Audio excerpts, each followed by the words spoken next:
বাংলাদেশ কৃষি উন্নয়ন কর্পোরেশন বিএডিসির কাছ থেকে পেঁয়াজ বীজ সংগ্রহ করে রাজবাড়ী জেলার ৪,০০০ কৃষকের মাঝে বিনামূল্যে বিতরণ করেছে কৃষি বিভাগ। এ বীজ বপন করে বিপাকে পড়েছে জেলার ৪,০০০ কৃষক। কারো জমিতেই গজায়নি কাঙ্ক্ষিত বীজ। কৃষকেরা জানান, সরকারিভাবে দেওয়া কোটি টাকার এই বীজ কোনো কাজেই আসেনি। বিএডিসি বলছে, বীজের নমুনা সংগ্রহ করে পাঠানো হয়েছে ল্যাবে, আর কৃষকের পাশে থাকার ঘোষণা দিয়েছে কৃষি বিভাগ। রাজবাড়ী জেলার বালিয়াকান্দি উপজেলার বহরপুর ইউনিয়নের কৃষক হারান মল্লিক কৃষি প্রণোদনা হিসেবে পেয়েছেন ১ কেজি পেঁয়াজ বীজ।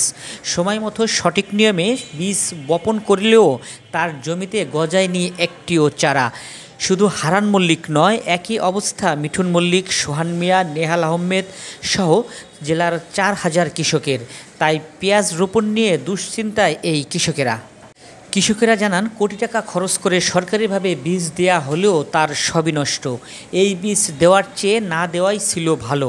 এখন দ্বিগুণ খরচ করে আবার পেঁয়াজ রোপণ করতে হবে, যার প্রভাব পড়বে আগামী বছরের পেঁয়াজ বাজারে। কৃষি প্রণোদনার এই বীজ না গজানো নিয়ে চরম ক্ষোভ বইছে রাজবাড়ী জেলার কৃষকদের মধ্যে। ক্ষোভ দূর করতে বিষয়টি তদন্ত করছে কৃষি বিভাগ ও বীজ প্রত্যয়ন কর্মকর্তা।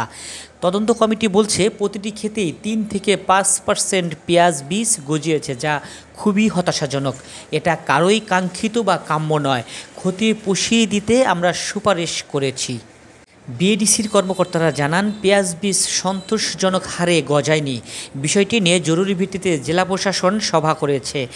সেই সভার সিদ্ধান্ত অনুযায়ী ঊর্ধ্বতন কর্তৃপক্ষকে বিষয়টি জানানো হয়েছে। আর কৃষি কর্মকর্তা বলছেন, এবছর রাজবাড়ীতে ৪,০০০ কৃষককে প্রণোদনা হিসেবে পেঁয়াজের বীজ প্রদান করা হয়েছে। যে বীজগুলো প্রদান করা হয়েছে তা বিএডিসি থেকে সংগ্রহ করা হয়েছিল। পেঁয়াজ রোপণের ক্ষেত্রে যা ঘটেছে তা মোটেও সন্তোষজনক নয়। আমরা বিএডিসিকে পরামর্শ দিয়েছি কৃষককে ক্ষতিপূরণ দেওয়ার জন্য। রাজবাড়ীতে এবছর ৩৬,০০০ হেক্টর জমিতে পেঁয়াজ আবাদের লক্ষ্যমাত্রা ধরা হয়েছে। পেঁয়াজের এই ক্ষতিপূরণে এখনই জোরালো পদক্ষেপ না নিলে লক্ষ্যমাত্রা অর্জনে ব্যাহত হবে বলে মনে করছে জেলার কৃষকেরা।